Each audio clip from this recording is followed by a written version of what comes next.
ఆదిలాబాద్లో డెంగీ తరహా virus. Dengue పరీక్షలు చేస్తే మాత్రం నెగిటివ్. మలేరియా టైఫాయిడ్ టెస్టులు చేసినా అంతే.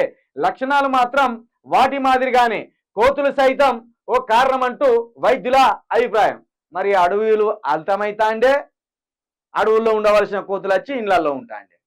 ఇక ఈ కోతులతోటి జంతువులతోటి కొత్త వైరస్లు వస్తే అవి మనుషులకు సోకితే అట్లా కొంత ఆగమవుతుంది. కాబట్టి ఇట్లా కొత్త కొత్త రోగాలు వస్తాయి.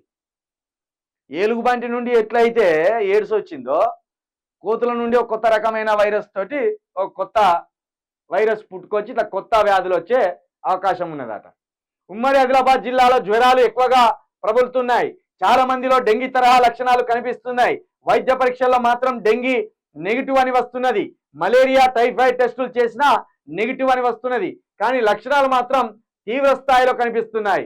ఉమ్మడి జిల్లాలో కోతులు ఎక్కువగా ఉన్నాయని, ఈ తరహా వైరస్ వ్యాప్తికి అవి సైతం ఒక కారణమని వైద్యులు అభిప్రాయపడుతున్నారు. మరి ఇవి మొదటి దశలో ఉండగానే ఈ కోతుల వల్ల వచ్చిన ఆ వైరస్కి ఏం పేరు పెడతారో, దానికి ఆ రోగానికి ఏం పేరు పెట్టి మరి దాన్ని కొంచెం ప్రజలలో దీని మీద అవగాహన కల్పిస్తారో చేయండి. వైద్య శాఖకు సంబంధించిన మంత్రి దామోదర రాజనరసింహ గారు, అదేవిధంగా ముఖ్యమంత్రి గారు మరి దీని మీద ఆలోచన చేయండి. ఇది తీవ్రమైన వైరస్ అట.